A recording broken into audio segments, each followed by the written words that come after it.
is nothing more certain in game land that if a game is successful, it will get copied. And Wii Sports was an incredibly successful game, so of course we've just seen minigame compilation after minigame compilation after minigame compilation.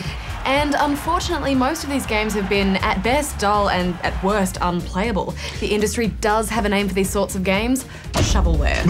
Shovelware is a term used to describe unimaginative games, or shoddy, cut-down ports of titles originally released on other platforms.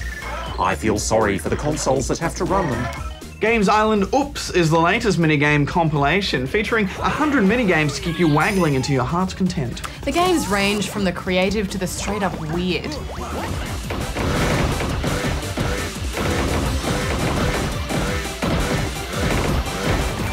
You and 3 other friends will be eating corn, dodging cars, playing memory games. There's too many to mention.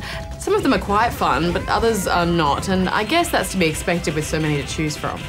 There's no calibration needed before each game, which plagues other games like this, but you still have to click through a bunch of repetitive screens before you can get to the action.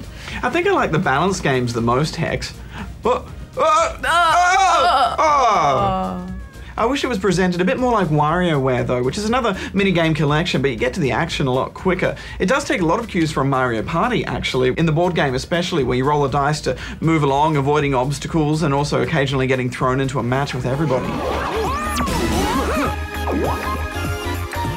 Getting through the main campaign or master mode can be done with up to 3 players. You need to beat the Oops Masters and unlock new stages. The game doesn't do a very good job of explaining this to you, but you can play any of the other minigames by selecting them from the free play menu though. The characters are quite excitable, aren't they though, Badge? Their expressions and animations do get very annoying. I've never seen so much animated overacting, except from Darren. When you win a round, you get to pick which one of the losers gets to wear a silly costume for the next round, and you can avoid getting picked by waggling your Wiimote as fast as possible to make your guy run about the place, but this gets old pretty fast.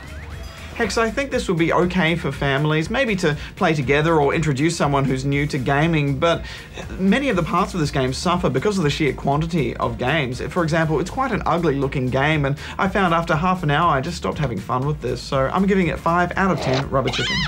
Look, I think Wii Sports is still a better game, and I'd rather play that over this, so I'm going to give it 5 as well.